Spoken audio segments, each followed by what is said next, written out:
Dibaptis dalam nama Bapa dan Anak dan Roh Kudus. Salah satu syarat untuk menjadi seorang Kristen adalah dibaptis. Karena ini sudah diperintahkan oleh Yesus kepada para rasul yang tertulis di Injil Matius, yang kemudian diikuti oleh gereja. Di Injil Matius 28 ayat 19-20 dikatakan, "Karena itu pergilah, jadikanlah semua bangsa muridku dan baptislah mereka dalam nama Bapa dan Anak dan Roh Kudus. Dan ajarlah mereka melakukan segala sesuatu yang telah kuperintahkan kepadamu, dan ketahuilah, aku menyertai kamu senantiasa sampai kepada akhir zaman." Sebenarnya, apa yang menjadi inti perintah Tuhan Yesus di Injil Matius 28 ayat 19 tersebut? Yang menjadi perintah di Injil Matius 28 ayat 19 adalah, baptislah mereka dalam nama, yaitu nama Bapa dan Anak dan Roh Kudus, dan nama itu seharusnya disebut. Tetapi yang dilakukan oleh pendeta dari gereja kaum Trinitarian hanya mengucapkan kalimat dibaptis dalam nama Bapa dan Anak dan Roh Kudus, tanpa menyebut namanya. Gereja Trinitarian pada umumnya membaptis tanpa menyebut nama, sebab bertentangan dengan doktrin Tritunggal, yang mana pribadi Allah Bapa bukan pribadi Allah Anak dan bukan pribadi Allah Roh Kudus. Kalau pribadinya berbeda sudah pasti namanya pun berbeda. Akibatnya, apa yang dilakukan oleh para pendeta dalam membaptis tidak sesuai dengan yang diperintahkan Yesus di Matius 28 ayat 19. Oleh karena itu, siapa nama tersebut? Untuk memastikan nama tersebut, mari kita baca beberapa dalil yang diberitakan di dalam kitab Injil. Baptisan yang diajarkan oleh para rasul. Kisah Para Rasul 2 ayat 38. Jawab Petrus kepada mereka, "Bertobatlah dan hendaklah kamu masing-masing memberi dirimu dibaptis dalam nama Yesus Kristus untuk pengampunan dosamu, maka kamu akan menerima karunia Roh Kudus." Kisah Para Rasul 10 ayat 48. Lalu ia menyuruh mereka dibaptis dalam nama Yesus Kristus. Kemudian mereka meminta Petrus, supaya ia tinggal beberapa hari lagi bersama-sama dengan mereka. Kalau para rasul membaptis dalam nama Yesus, mengapa ada gereja melakukan baptis tetapi sama sekali tidak menyebut nama Yesus, tetapi hanya menyebut dibaptis dalam nama Bapa dan Anak dan Roh Kudus? Menyebut nama Tuhan dalam baptisan dan dalam berdoa adalah keharusan karena melalui nama itu Dia akan hadir dan menyatakan kuasa-Nya. Pengampunan dosa oleh karena namanya. Kisah Para Rasul 10 ayat 43. Tentang Dialah semua nabi bersaksi, bahwa barang siapa percaya kepadanya, ia akan mendapat pengampunan dosa oleh karena namanya. Lukas 24 ayat 47. Dan lagi, dalam namanya berita tentang pertobatan dan pengampunan dosa harus disampaikan kepada segala bangsa, mulai dari Yerusalem. 1 Yohanes 2 ayat 12. Aku menulis kepada kamu, hai anak-anak, sebab dosamu telah diampuni oleh karena namanya. Melalui nama Tuhan maka kuasa-Nya dinyatakan. Kisah Para Rasul 3 ayat 16. Dan karena kepercayaan dalam nama Yesus, maka nama itu telah menguatkan orang yang kamu lihat dan kamu kenal ini, dan kepercayaan itu telah memberi kesembuhan kepada orang ini di depan kamu semua. Kisah Para Rasul 4 ayat 30. Ulurkanlah tanganmu untuk menyembuhkan orang, dan adakanlah tanda-tanda dan mujizat-mujizat oleh nama Yesus, hamba-Mu yang kudus. Yohanes 1 ayat 12. Tetapi semua orang yang menerimanya diberinya kuasa supaya menjadi anak-anak Allah, yaitu mereka yang percaya dalam namanya. Filipi 2 ayat 9-11. Itulah sebabnya Allah sangat meninggikan Dia dan mengaruniakan kepadanya nama di atas segala nama, supaya dalam nama Yesus bertekuk lutut segala yang ada di langit dan yang ada di atas bumi dan yang ada di bawah bumi, dan segala lidah mengaku, Yesus Kristus adalah Tuhan, bagi kemuliaan Allah Bapa. Yohanes 20 ayat 31.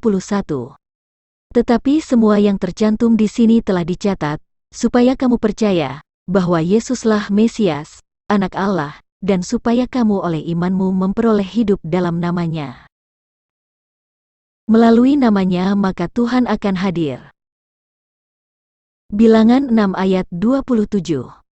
Demikianlah harus mereka meletakkan namaku atas orang Israel, maka aku akan memberkati mereka.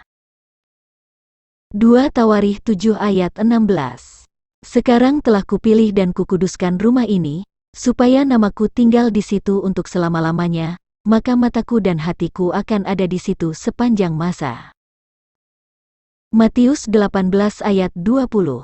Sebab di mana 2 atau 3 orang berkumpul dalam namaku, di situ aku ada di tengah-tengah mereka. Markus 9 ayat 37.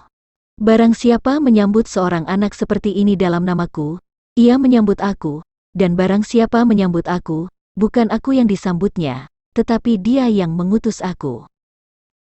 Memuliakan Allah dalam nama Kristus. 1 Petrus 4 ayat 16. Tetapi, jika ia menderita sebagai orang Kristen, maka janganlah ia malu, melainkan hendaklah ia memuliakan Allah dalam nama Kristus itu. Jika para rasul membaptis dalam nama Yesus, tetapi dalam ajaran kaum Trinitarian tidak melakukan ini, lalu ajaran dari mana yang mereka ikuti sehingga mereka tidak membaptis dalam nama Yesus?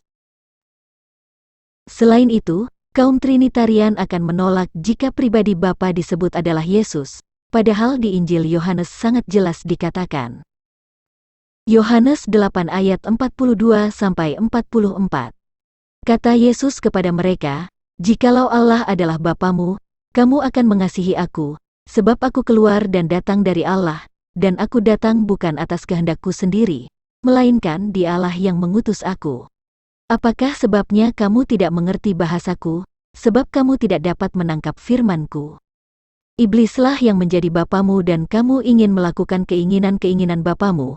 Ia adalah pembunuh manusia sejak semula dan tidak hidup dalam kebenaran, sebab di dalam dia tidak ada kebenaran. Apabila ia berkata dusta, ia berkata atas kehendaknya sendiri, sebab ia adalah pendusta dan bapa segala dusta." Mengapa Injil Matius 28 ayat 19 mengatakan membaptis dalam nama Bapa dan Anak dan Roh Kudus, bukan dalam nama Bapa dan nama Anak dan nama Roh Kudus? Bapa, Anak dan Roh Kudus terdiri dari 3 atau jamak, tetapi tentang nama disebut dalam bentuk tunggal, yaitu dalam nama, tidak dalam bentuk jamak, yaitu dalam nama-nama. Itu artinya bahwa baik Bapa, Anak dan Roh Kudus memiliki satu nama, sebab Anak dan Roh Kudus berasal dari pribadi yang satu. Oleh karena itu, siapa nama tersebut? Dibaptis dalam nama Yesus. Sebagai Bapa, karena Yesus adalah tujuan, yaitu ketika ia bersama-sama dengan Allah dan ia adalah Allah. Sebagai Anak, karena dalam keadaannya sebagai manusialah ia menyerahkan nyawanya untuk kita sebagai kurban keselamatan. Sebagai Roh Kudus, karena tubuh Kristus adalah dari Roh Kudus yang telah dipersembahkan bagi kita sebagai roti hidup atau hidup kekal, sehingga kita disebut anak-anak Allah. Bapa dan Anak adalah keberadaan Yesus dalam hakikat Allah dan dalam hakikat manusia, dan Anda juga mengimani jika Yesus 100% Allah dan 100% manusia. Dan Roh Kudus adalah tubuh Kristus, tubuh kekekalan, roti hidup yang turun dari sorga sebab ia dikandung dari Roh Kudus. Bapa mengasihi kita karena kita telah mengasihi Yesus dan percaya bahwa Yesus datang dari Allah, artinya adalah Yesus adalah pribadi Bapa yang datang ke dunia sebagai manusia untuk kurban keselamatan. Tubuh Yesus berasal dari Roh Kudus sebab ia dikandung dari Roh Kudus. Lalu Roh Kudus ini menyatu dengan nyawa manusia di dalam rahim Maria. Tubuhnya adalah roti hidup dari sorga, tubuh kekekalan yang dianugerahkan kepada kita melalui pencurahan Roh Kudus, untuk menggantikan tubuh kita yang fana. Dalam keadaannya sebagai manusia dia menyerahkan nyawanya sebagai kurban tebusan nyawa manusia dari kematian kekal karena dosa, sehingga nyawa kita telah digantikan oleh Yesus dan kita beroleh hidup yang kekal. Nama Bapa dan Anak dan Roh Kudus. Nama Yesus adalah nama Bapa yang diberikan kepada Anak. Aku telah menyatakan namamu kepada semua orang, yang engkau berikan kepadaku dari dunia. Yohanes 17 ayat 6. Peliharalah mereka dalam namamu, yaitu namamu yang telah Engkau berikan kepadaku, supaya mereka menjadi satu sama seperti kita. Yohanes 17 ayat 11. Aku memelihara mereka dalam namamu, yaitu namamu yang telah Engkau berikan kepadaku. Yohanes 17 ayat 12. Dari ketiga ayat tersebut ternyata nama Yesus adalah nama Bapa yang diberikan kepada anak. Jika Yesus sendiri adalah pribadi yang datang dari Bapa, yang mana Yesus dan Bapa adalah satu, tentulah namanya sama. Namun, mengapa masih ada gereja yang menolak jika Bapa bernama Yesus? Roh Kudus diutus dalam nama Yesus. Yesus berkata, Yohanes 14 ayat 26, tetapi penghibur, yaitu Roh Kudus, yang akan diutus oleh Bapa dalam namaku. Dan Yesus sendiri lahir dikandung dari Roh Kudus dan sudah pasti Yesus secara lahiriah berasal dari Roh Kudus. Namun, mengapa masih ada gereja yang menolak jika Roh Kudus bernama Yesus? Dalam berdoa kepada Bapa pun Yesus sudah berkata, meminta kepada Bapa dalam nama Yesus, memuliakan Allah dalam nama Kristus.